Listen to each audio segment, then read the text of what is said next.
Bonjour tout le monde. Dans ma classe de français 4 et AP, nous venons de faire une étude de la Seconde Guerre mondiale en France et plus spécifiquement le pouvoir des mots dans ce cadre. Donc je pensais que je vais faire cette petite vidéo pour présenter ce que j'ai trouvé. Mes premiers résultats, c'est que le pouvoir des mots peut être divisé en 3 parties, la connotation, la psychologie et l'identité. Et chacun a de l'influence sur chaque autre. Alors commençons avec la connotation. La connotation est une chose que nous avons tous étudiée dans nos cours d'anglais, mais j'ai mis une définition ici. C'est l'ensemble des éléments de son qui peuvent s'ajouter à ce son littéral, et ça veut dire simplement que la connotation peut donner à certains mots de significance plus que normale. Et on va regarder les appels du maréchal Pétain et Charles de Gaulle, et puis la propagande du gouvernement Vichy. L'appel de Pétain, le 17 juin 1940, commence avec beaucoup de phrases en utilisant des connotations très positives. Par exemple, il dit « Notre admirable armée, avec un héroïsme digne de ses longues traditions militaires, un ennemi supérieur en nombre et en armes, sa magnifique résistance ». Et on peut choisir quelques mots pour analyser comme « admirable »,« héroïsme »,« supérieur »,« magnifique ». Et tous ces mots décrivent la guerre et le rôle de la France là-dedans. Et le but derrière ces phrases, c'est de convaincre l'audience que, en fait, oui, c'est vrai, nous avons fait un bon travail, et le plus important, nous avons rempli nos devoirs vis-à-vis nos alliés. Et après ça s'est établi, c'est plus facile pour Pétain de dire qu'il faut cesser le combat, et il le fait encore en utilisant les mots avec des connotations très fortes, mais cette fois, il y a de la juxtaposition. À titre d'exemple, cœur serré a normalement une connotation assez négative, tandis que l'honneur dans la même phrase est très positive, et même plus avec angoisse négative et patrie positive. Continuons avec la propagande pro-Pétain, créée par le gouvernement Vichy. Encore dans son appel, Pétain dit « Je fais à la France le don de ma personne ». Et avec cette phrase, il suggère que Pétain est comme Jésus-Christ. Il veut dire qu'il est une bénédiction au monde et qu'il s'est sacrifié pour son peuple. Dans tout son appel, il répète je fais, je donne, je suis, je blablabla. Et il dit ces choses pour assurer qu'il gagne tout le crédit pour ce qui se passe sous le gouvernement Vichy.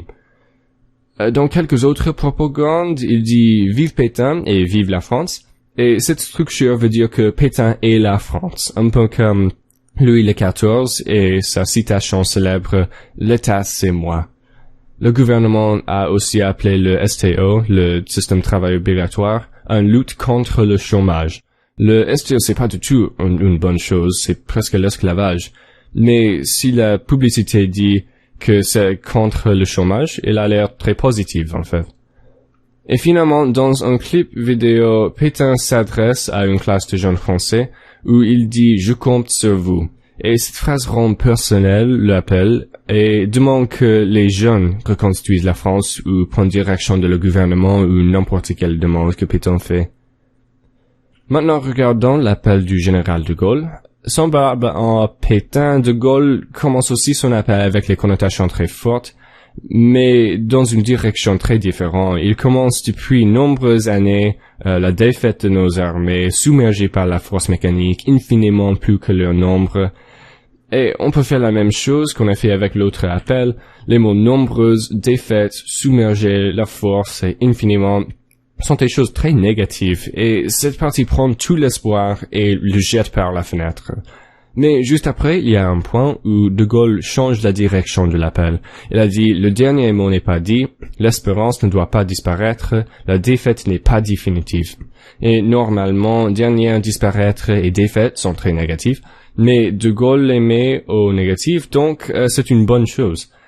Mais la partie la plus importante, c'est où il dit « La France n'est pas seule, la France n'est pas seule, la France n'est pas seule. » Et cela illustre la valeur de fraternité qui est ou bien qui était dans la devise nationale de France. Mais la partie la plus importante, c'est où il dit « J'invite les soldats et j'invite les ingénieurs à se mettre en rapport avec moi. Il suggère « Venez ici et vous pouvez être égal à moi et ensemble nous pourrons réussir. » Ouais. Ensuite, je parlerai de la psychologie sur les actes nazis et de la gouvernement Vichy. J'ai encore une définition, c'est l'étude des faits psychiques des comportements et des processus mentaux. Premier, il y a la chanson Maréchal, nous voilà, une chanson qui a été créée par le gouvernement pour Pétain. D'abord et avant tout, c'est plein de mensonges. Pétain n'est pas le sauveur de la France. Nous ne jurons pas de servir et de suivre. Tu n'as pas redonné l'espérance. Mais l'idée, c'est que si on dit quelque chose assez de fois, on commence à croire ce qu'on dit. Ensuite, regardons ce témoignage qui s'appelle « Aucun de nous ne reviendra » par Charlotte Delbo. Il y a un chapitre qui s'appelle « Jusqu'à 5 ans » où un homme est frappé 50 fois au dos par le capot et doit compter en Allemagne. Et cette démonstration de pouvoir établit que le français est la langue de défaite et l'allemand est la langue de victoire. Et il faut choisir, on peut apprendre l'allemand ou on peut mourir, c'est simple. La partie finale est l'identité, et je mettrai au point l'identité des Français et des Juifs. La définition, c'est la reconnaissance de ce qu'on est, par soi-même ou par les autres. Pour cette partie, j'ai choisi Un sac de billes par Joseph Chauffeau et Demain il fera beau par Denis Dominac-Lalique. Dans le premier, le père de Joseph lui dit « N'avouez jamais qu'il est juif et ne le chuchoterez à voix basse, nierez toujours, etc. » Dans le deuxième, Denise est une jeune Française qui est partie de la résistance, qui doit se cacher du capot et des Allemands et de la gouvernement. Dans les deux histoires, les personnages doivent cacher leurs identités à cause de la persécution et la discrimination. Et bien sûr, on ne peut pas parler de l'identité nationale sans mentionner la nouvelle devise que le gouvernement Vichy a implémentée, de liberté, égalité, fraternité à travail, famille, patrie. Pétain et De Gaulle ont eux deux fait référence à la devise dans leurs appels, mais Pétain l'a changé complètement et cela a un impact immense sur l'identité nationale et l'esprit du pays. Finalement, pour la combinaison de mon étude, j'ai écrit un petit poème. Je jouais aux billes quand les Allemands sont arrivés. Bleu, blanc et rouge ils roulent. C'était la dernière fois que je verrais la maison.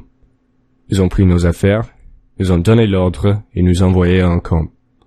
Là, ils ont pris notre espoir, ils ont donné les punitions et nous envoyé en Allemagne. Là, ils ont pris la santé, ils ont donné du mort et nous traité comme bêtes. Son bien, son humanité et son possibilité, qu'est-ce qui me reste? Les billes. Je les garde dans ma poche en espérant qu'un jour je pourrai jouer avec eux, loin des gars qui patrouillent dans le camp. Je jouais aux billes quand les Américains sont arrivés. Eh ben, merci pour m'avoir écouté et bonne journée.